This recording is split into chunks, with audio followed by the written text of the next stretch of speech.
শেখ হাসিনার পদত্যাগের পর সোমবার থেকে ক্রিকেট অঙ্গনে ঘুরছে নানা প্রশ্ন। বোর্ড সভাপতি ও ক্রীড়ামন্ত্রী নাজমুল হাসান পাপন সহ ক্রিকেটে সম্পৃক্ত আওয়ামী লীগের অন্যান্যদের বিষয়ে কী সিদ্ধান্ত হতে যাচ্ছে সেটা নিয়ে আলোচনা চলছে। এদিকে গ্লোবাল টি-20 খেলতে সাকিব আল হাসান এখন কানাডায়, সেখান থেকে পাকিস্তান সফরে বাংলাদেশ দলের সঙ্গে যোগ দেওয়ার কথা রয়েছে তার।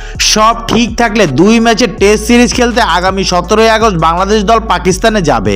একই সঙ্গে বর্তমান পরিস্থিতি বিবেচনায় 2 দিনের জন্য পিছিয়ে গেছে বাংলাদেশ এ দলের পাকিস্তান সফর। তবে আজ সকালে এ দলের রিপোর্টিংয়ের সময় নির্ধারণ করেছে বিসিবি। গতকাল রাতে এক বিবৃতিতে এ কথা জানিয়েছে বিসিবি।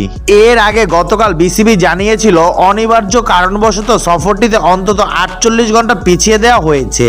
এই নিয়ে পিসিবির সঙ্গে বিসিবির যোগাযোগ অব্যাহত আছে। এর আগে শিক্ষার্থীদের বৈষম্য বিরোধী আন্দোলনকে কেন্দ্র করে দেশ জুড়ে অস্থিরতা শুরুর কারণে টানা 3 দিনের অনুশীলন স্থগিত করা হয়।